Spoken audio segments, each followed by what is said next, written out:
Let's talk for a bit, and whatever it is, it is. Okay, hey, welcome to an abbreviated late in the week Bowls and Beers. Conrad and John can't be with us this week, and coming off a bye, we're all a little sluggish. So here we go on a Wednesday. Matt and I are going to real quick talk a little bit about Bowling Green and the upcoming match against CMU. 2 weeks ago, of course, we lost a pretty disappointing game to Bowling Green where our offense wasn't what we wanted. A ton of trips inside the 30, not a lot of points. Definitely not something that we wanted to see. On the plus side, we held Bowling Green under 30 points. Bowling Green put up 500 yards, but it seemed like the Bulls defense made them work for each and every yard they got. There was a lot of long, painful drives.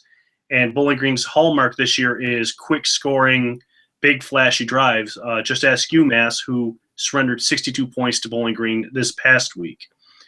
So like every game so far this year, it was close, and UB could have won it, much like the Nevada game.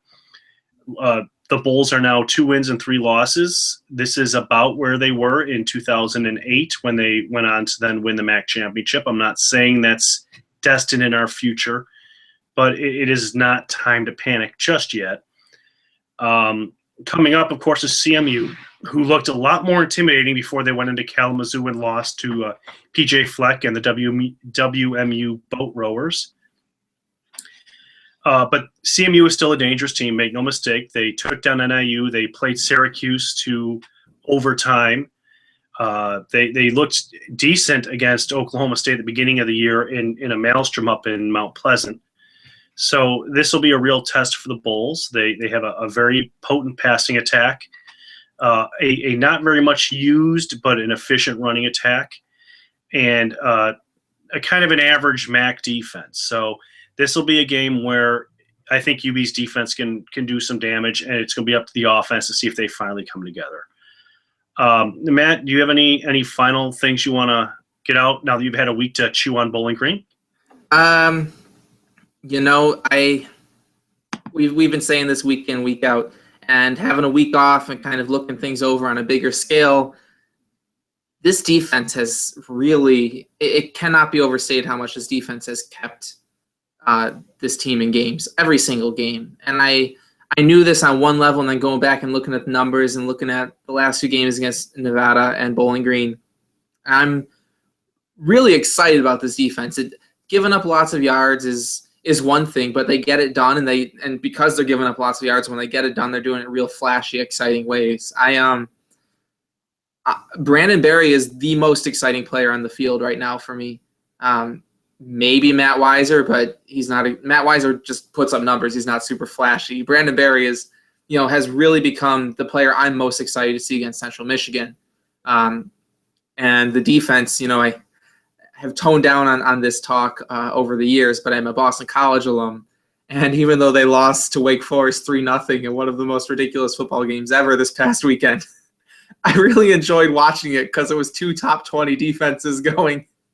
And, punts and fumbles are a little annoying, but it was really cool to see really great defensive play after really great defensive play. And if UB can cut down on the penalties, which the defense has been moving more quickly than the offense on that regard, the defense really can do this. And looking over that Bowling Green game, the way they stiffened up in the second half was really impressive. And I'm very excited to see the defense go to work. And that's really where my head's at now with this team is I just want to see the defense every week.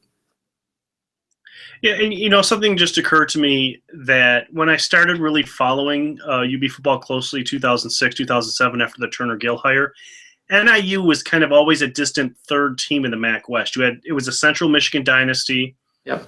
WM looked good. Ball State had their flashy year where we crushed their hopes and dreams forever. But the way NIU came up during that time was defensive first. NIU had Larry English, of course, was just a phenomenal defensive end they had. They did have Garrett Wolf. They had good players. Yes, NIU as a football team won their games in 2006, 2007 defensively before the offense came along. Mm-hmm. So, that is a solid way to build a program. And if Lance Leipold's going to be here for any real period of time, it'll be nice to have that defense established as he starts to work in the offense. I'll put on my Conrad hat and remind everyone, defenses come along faster than offenses come along. because on defense, you know what your responsibility is every play. I'm going to go here. I'm going to do this. Then I'm going to go attack the ball. Offense, there's a lot more interaction with other people. Yeah. So, yeah, no, I like the defensive games too. I'd be quite happy winning a bunch of games, 20-17, 20-14. I'd be pretty overjoyed if we won every game our season 2-0. If for no other reason than that would put UB football on the map for. I would have complaints. Where you I would have complaints, but I'd be pretty psyched. Yeah, close games are exciting games, and I think I kind of part of the reason that I feel excited about the defense now after some time off from football is both the Nevada and the Bowling Green games you kind of wrote off. At least I did shortly after halftime.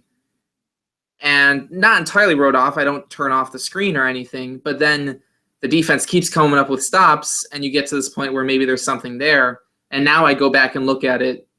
Was it a third down conversion or a fourth down conversion late in the game for Bowling Green where they basically gave the ball to a big man? It was really rare to see him run it that way, but I think it was like a 3rd and 1 or maybe end. And if that stops, UB gets the ball back with about 3 minutes left, and their offense was hot. So yeah, it's hard to complain about playing a team that's been the class of the MAC East to the last possession of the game. I have my complaints about the Bowling Green game are not full game complaints. The offense is struggling to start games. But 28-22, where maybe Bowling Green scores their points more spread out and UB scores their points more spread out, we're saying, boy, that was a real slugfest of a back and forth. But looking back on it, it's like, boy, that defense really stood tall time and time again in the second half. And I think Matt Johnson only had 50 yards passing in the second half. They were pretty down. The only thing better than Buffalo's defense in the second half was Bowling Green's defense anytime we got within the 30. Yeah. That would be my complaint about the game. The playing calling on that game was all screwed up because of the early tries on 4th down. I think that the team and the coaching staff's confidence was really screwed up by some of the red zone failures early. They didn't know which path they had more trust in. And if you're going to go for a field goal early, I'd just like to see them. If you think it's good enough to go for the 4th down conversion in the second quarter, then you're good enough to keep doing it. And I understand the idea of take the points, but if you've already said we're not taking the points, we're going for it, then I would like to see going for it over and over again. And this is one of those times where if Conrad or John were on and they had a disagreement, I would just say, this is why I'm not a football coach. Like, this is why I'm I'm just someone who talks. I really disagree with that. I remember during the game that there were people. I think you take the points there when we went for it on 4th. I generally agree with take the points, but if you're going to go for it 2 of your first 3 times in the first quarter and a half, as far as I'm concerned, you're committed, and it leaves a more sour taste in my mouth that you can't decide what you want to do. This is just me as a fan, not necessarily me as someone who looks at the idea of what's the best way to get a win. That's called adjustment. If you're going for it and it's not going, you don't just keep doing it because it's not working. You make adjustments. Yeah, well. And Lance Leipold makes great halftime adjustments. It's weird. In some way, Quinn Ball in some ways looked better in the first half. Not offensively in the first quarter ever, but the team looked more together. It was the halftime adjustments where Quinn Ball always fell apart. Yes. Yeah. Lance Leipold comes into the games.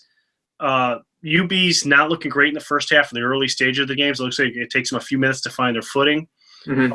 After the half, FAU, Nevada, Bowling Green, with the exception of maybe Penn State. I think that the Penn State game looked real good in the third quarter too. I think they just started to get overwhelmed. But not markedly better. That's true. I think in the Bowling Green, FAU, and Nevada game, our last 3 games, in the second half, the Bulls as a whole look markedly better on both sides of the ball. In the second half, and that's good. That's good. We're making those adjustments. Hopefully, with a week to prepare. That's exactly what I was going to say. Is on a larger scale, the CMU is going to be a handful. I mean, we're on the road. We've never won in Mount Pleasant. We came close. I believe the last time we played there was 2008. Oh God, that game. And was it we pinged a last second would have won field goal off? Not only did we ping a last second would have won field goal, but we got jobbed out of 21 seconds on a James Starks first down run that would have given us at least 2 more plays to get 7 yards closer. And a play there, if I recall correctly, and this is going way back, there was a time where we got penalized 10 yards and they changed the down anyways. And that was that. So it really concerns me that like 2008 is now going way back, and it kind of is. But I started following UB basketball. I mean, I'm the young guy. Well, I guess we brought John in now, but I started following UB basketball in 2003, and there are people reading and commenting on our blog who are 3 generations removed from Rod Middleton and Calvin Cage. I'm just like, what are we doing? Yeah, Central Michigan has always been a tough out, period. And I had a back and forth with a fellow at Hustle about it. He's writing from the Central Michigan perspective. He says UB is always real tough. They always play us closer than they deserve. And he brought up last year's games as an example. I'm like, well, last year UB just shot themselves in the foot over and over again. And that game was in October, so it was in the bad part of the season. And that was pre-Quinishing, I believe, right? That game. No, CMU was in the post-Quinishing. Oh, that was the first one after, right? That was the first one after we lost to EMU. Yeah. You're right. There was the month of October was just there were 3 seasons in last year. There was September, which was meh, and then the month of October had the bad loss to EMU. Quinn fired. Bye.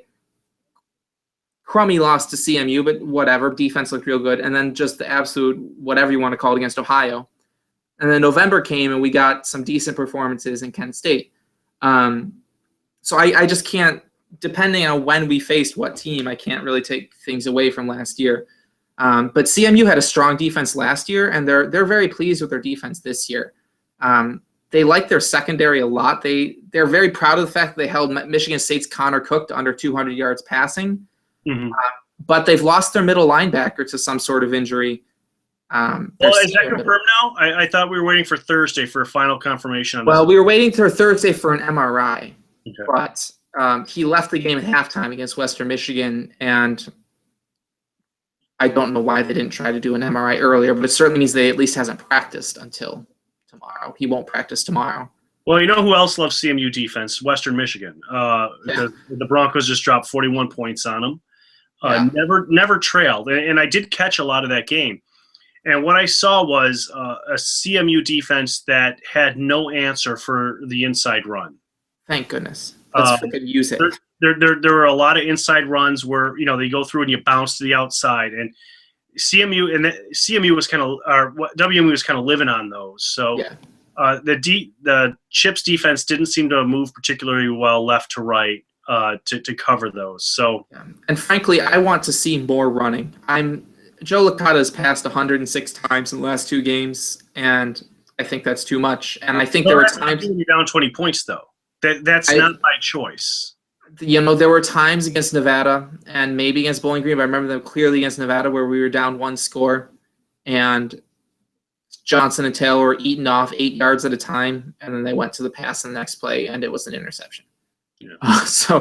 And that's hindsight. I want to see us run. I did not watch Western Michigan versus Central other than to have maybe audio on in the background. But for all of the on paper good-looking games that Central has this year, when I have watched them in bits and pieces, they have not impressed me. I think that they might be a team similar to Buffalo where they have a lot of fight, but when you look for any one sectioned off period of time, you see a team maybe getting pushed around a bit, maybe giving up some yards, maybe struggling to string successful plays together. Well, the defense is very average by MAC standards. I think they're the 10th ranked defense in yardage and 11th ranked in scoring. I have a post up on Bull Run. It's not off the top of my head.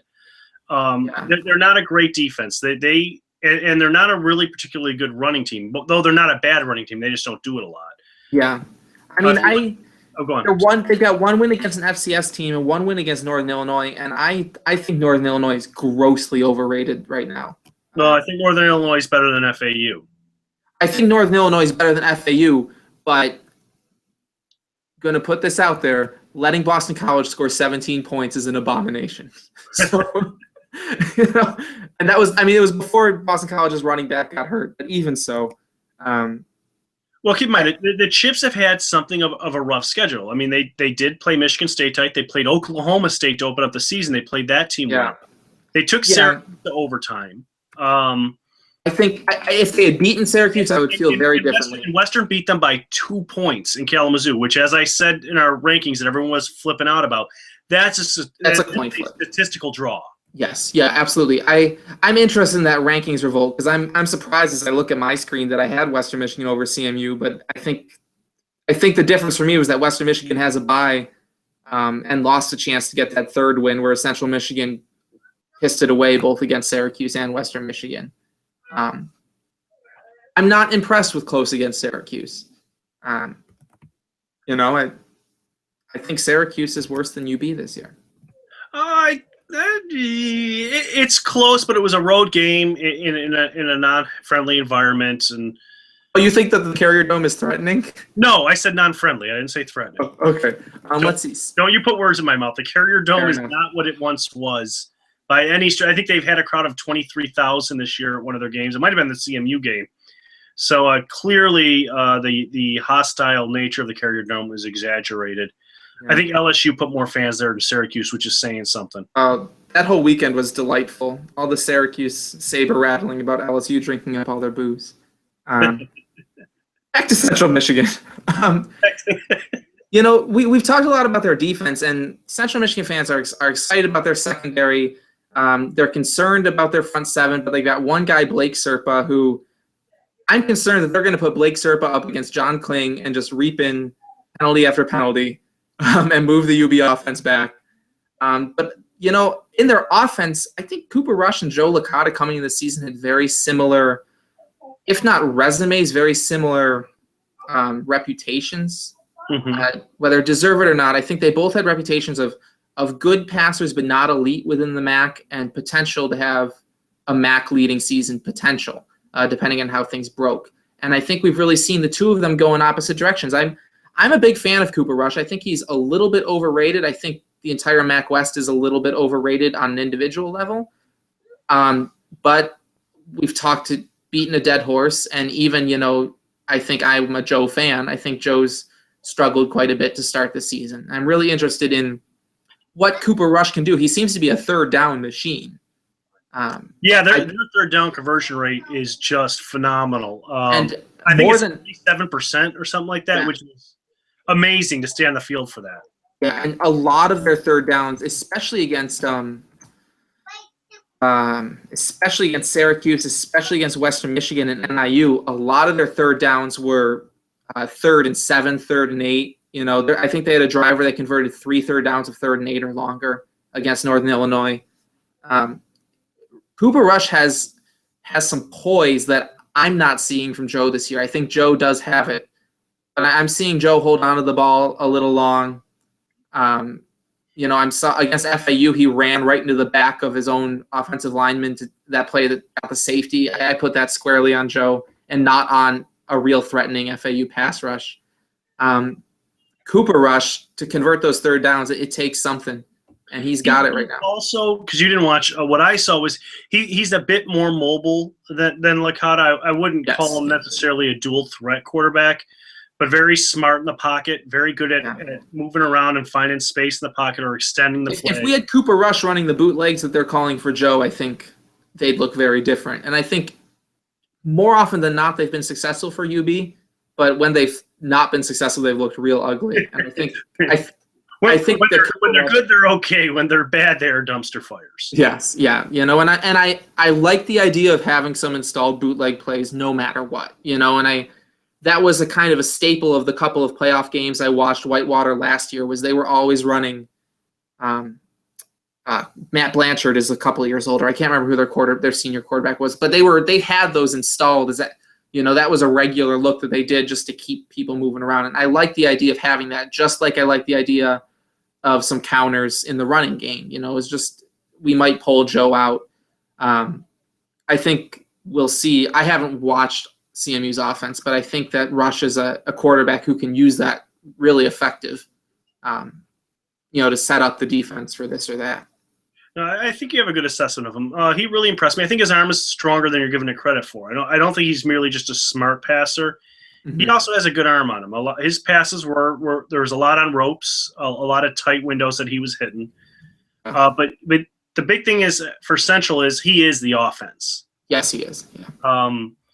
They put Boise Ross on the right receiver to start the game. Yeah, they have a decent running attack in that they get 4.34 yards to carry out of their top two backs, but they don't utilize it a lot. So I think that they lost a starting running back early in the season. Yeah, I mean they may have. I haven't really followed I haven't followed them through the year too much. I didn't start really looking at them until about 2 weeks ago.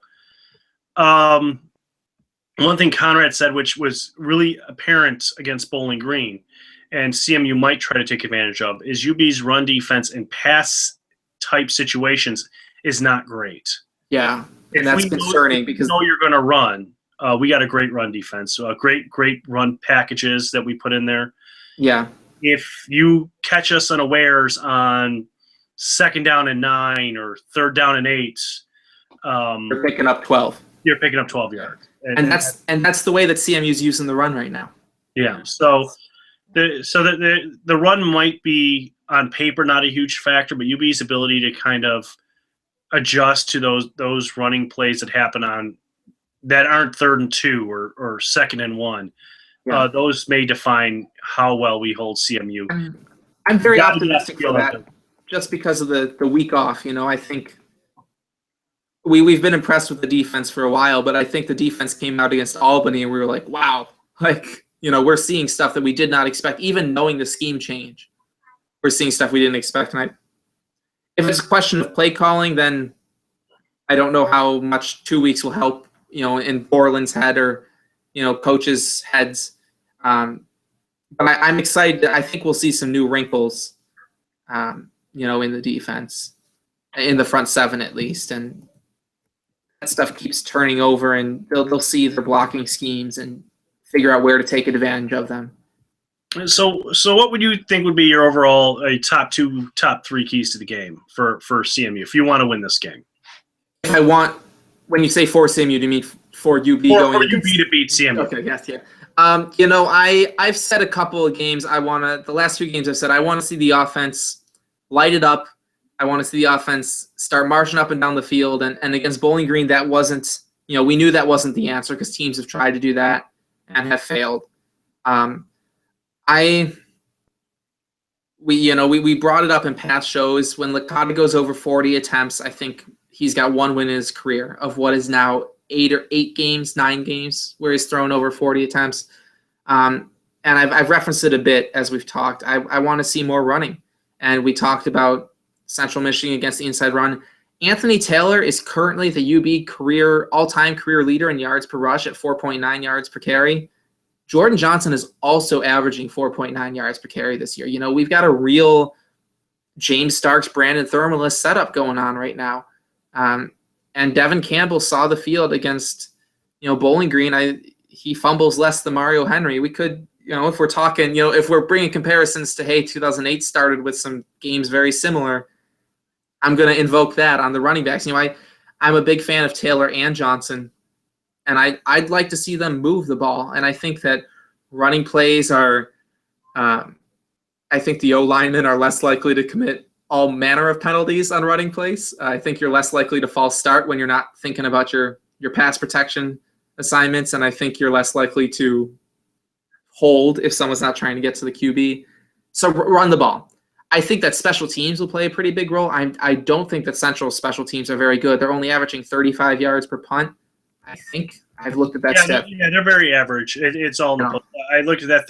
They're middle of the MAC or worse in kickoffs, field goals. Actually, I'm not even sure if they have a field goal this year. I remember seeing a 0 there that kind of surprised me. 0 punt return yards. Oh, 0 punt return yards. Yeah, so we don't know what the return game can do, and I don't know if that's because they don't try. Which let's be honest, there were games where we wish Jeff Quinn's Bulls wouldn't try to return a punt. Yeah. Maybe that might be really good coaching on their end to say, you know what, we got a guy who's already thrown 1,700 yards through 6 games. Yeah, you don't need that 10 yards. 10 yards doesn't make a big difference. Yeah, I'm very pleased with Adam Mitchison as a freshman right now in field goal kicking. Tyler Grassman has lived up to the preseason hype. I'm even okay with Grassman on kickoffs. We had someone in our comments say they would have liked to see Grassman punted into the end zone to get with the wind against Bowling Green, but he dropped it inside the 10 pretty well, and UB turned that, 3 kickoffs with the wind, not going to the end zone, turned it into 3 starts that were no better, and 2 of them were much worse than touchback yardage.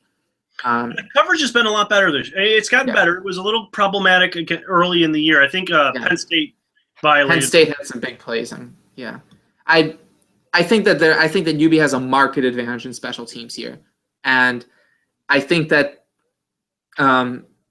as much as Cooper Rush can move the ball, I think that defenses are the strengths of both teams, and I wouldn't mind a field position battle. And I like running the ball and shortening the game. I like that, and I think to the extent that we're going to pass, because we will, and Licata's too good, and I'm really excited about his growing connection with 1 or 2 go-to receivers. We always liked it when he spread the ball around, but it's also really nice to see Matt Weiser catch 8 passes, Yeah, Weiser's on the award list now. Yeah. The midseason award list for, is it the Mackey for tight ends? Tight ends is John Mackey, yeah. Okay. Off the top of my head, I knew that one. All right.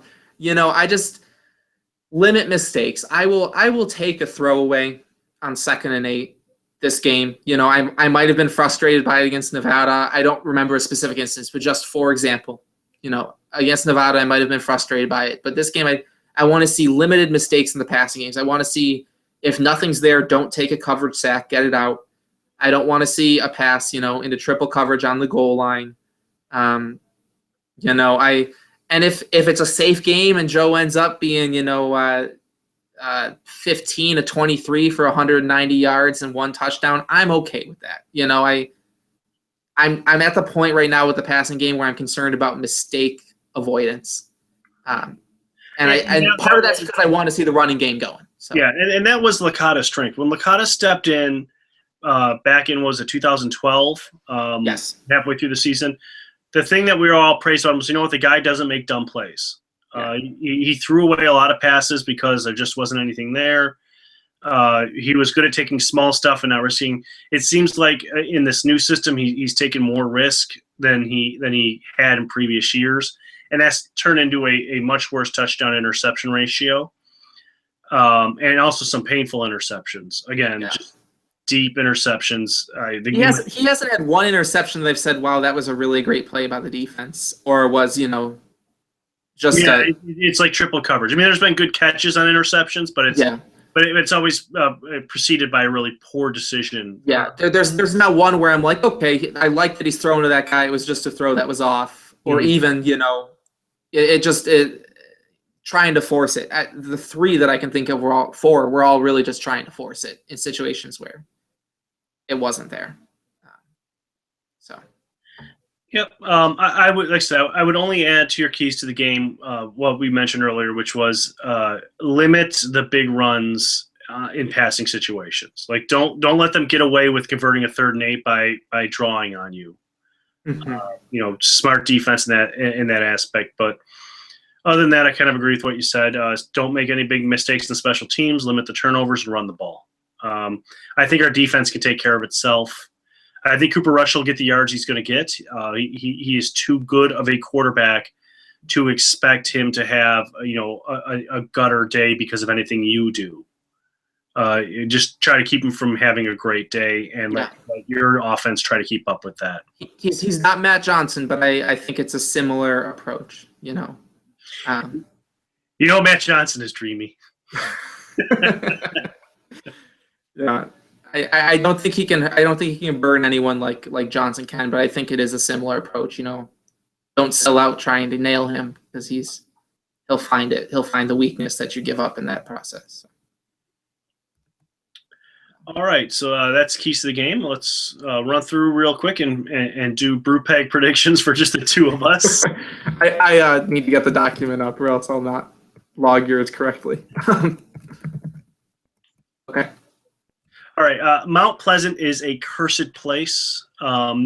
Very few things good ever happen there. And UB gets sucked into that vacuum, it seems, every time we set foot in the place. So I'm going to go with 24-21 Central Michigan. I think that I think the 2 teams are very similar. I think in terms of quality, Give it to the home team for 3 points because it's just a house they've been very good at defending against us.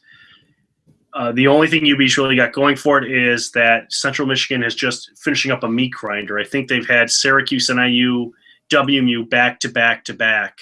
With Michigan State in the middle. And Michigan. I'm sorry. So it was Syracuse, Michigan State, NIU, WMU. So they played a pretty tough few games, and UB's coming off a week of rest and hopefully really, really good game prep. So hopefully I'm wrong, but CMU 24, Buffalo 21. Yeah, I'm in a real similar mindset. I take that week of rest and the encouragement, that I get from it versus the grinder that CMU has been through, and I use that to get to CMU 28, Buffalo 24. I have generally overestimated both teams' offenses in my picks this year each week, but I think that's what I'm looking at. I don't think that CMU scores 30.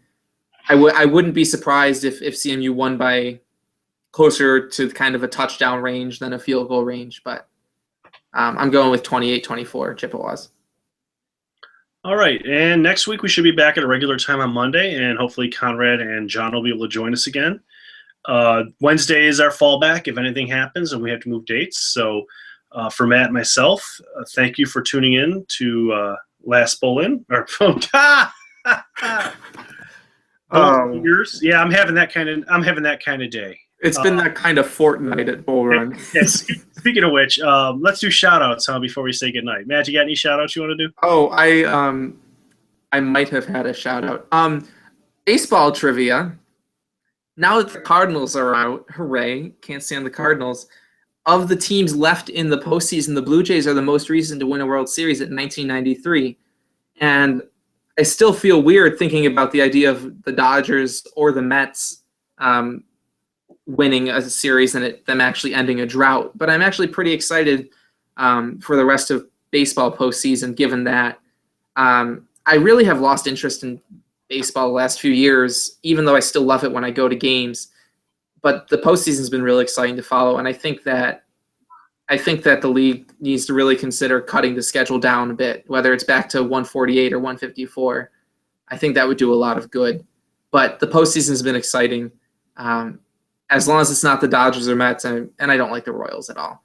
So I guess I'm okay with Cubs or Blue Jays or Astros. Astros are out now after today. The baseball playoffs died to me when they went to beyond 2 teams in each league, when it went to 4 teams, and now with the wild card, they're dead to me. I have no interest anymore. I mean, honestly, with NFL-ish type of World Series, with a season of the length that they're playing, I would love to see them go back to a pure pennant race.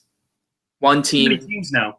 I know it is, but I'd love to see it happen anyway. Because you'd have an American League East, an American League West of what? You'd have 8, 9 teams in each. 7 or 8, but yeah. Yeah, I mean, 8 teams is doable. I would agree. If they could go back to 4 divisions, 2 in the American, 2 in the National. Yeah. Destroy the idea of crossover play. Honestly, I think that's hurt my perception of baseball more than anything else. Is the constant interleague play. Mm-hmm. Versus they started interleague play in 97, so that's when I first started to pay attention. Then it was 1 month at a time. It was just June.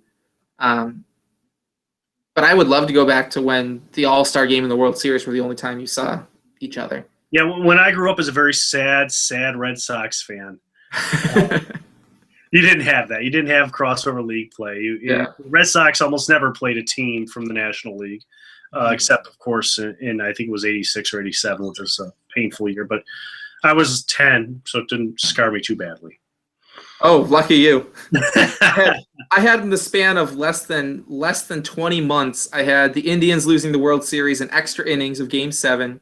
I had the Music City Miracle, and then no goal. And that kind of cemented that was all that happened in less than 2 years. And it has ruined me and my sports fandom. What were you, 5 when Wide Right happened?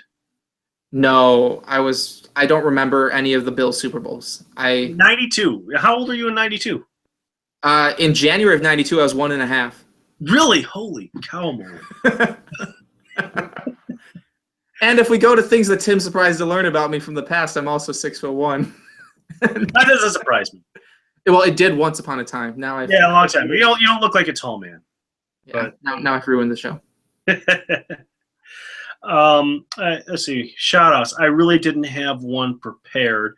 UB hockey weathered a really tough loss to who was it that they just lost in overtime to? They just lost to like the 11th ranked team in the country in overtime, but they also got a couple good wins, so they're still hanging out there in the mid-teens in the ACHA rankings. So if they can just maintain and keep winning the games they're supposed to win, they got a really big weekend coming up. They have, I think, number 11 Davenport, and Liberty is also ranked maybe 13 is coming to Buffalo. So that blows my mind that Liberty, even ACHA, that Liberty has a hockey team. Hey, not only do they have a hockey team, here's some trivia for you. Liberty hockey ends up on ESPN3 sometimes. I mean, if they've got the same deal that we do, ESPN3 will put whatever they want to show. We have that deal, but they won't put UB hockey in ESPN3. I'm very disappointed in how the athletic department unnecessarily distances itself from hockey. Yeah, I think that. Yeah, I understand that there are one is a student association club and the other is athletic department. But if you can't give us hockey as an athletic department, I understand the reasons you can't. Man, would it be awesome if the athletic department said, "Yeah, let's put some of their games on our website." Yeah, and I hear that. Coming from my point of Olympic coverage, like I've heard from the lacrosse and rugby teams, and even club baseball and men's rowing is just a club, and I'm like, listen, we just do not have the if you want to create an account and talk to us, then do that. I do think it is. I do think it is unnecessarily distancing, and I know NCAA college hockey real well. When UB gets that, like I am on board, and we're gonna have solid coverage. But I just can't do it, right now. But I agree with the unnecessarily distance that you bring up. I'll put it this way: if you are tied into one of UB's club teams, the rugby or the lacrosse or the hockey, I can't do hockey coverage justice this year because we are expecting our fourth child. I have to get a house ready for another baby in about 6 weeks. You're always welcome to write fan shots, or if you can consistently write and show us you can consistently write, I'd be quite happy to add an editorial guru for some of the club sports and give them the coverage that they seek. But with just the four of us, it's pretty tough. But there's my shout out to hockey and my again, pleading and begging for people who want to write about what they like. And that's what we're looking for in editors. Like it, write about it, have fun. Now for Matt and Tim for Bulls and Beers, the proper name this season. Everyone have a nice night. We'll see you next week.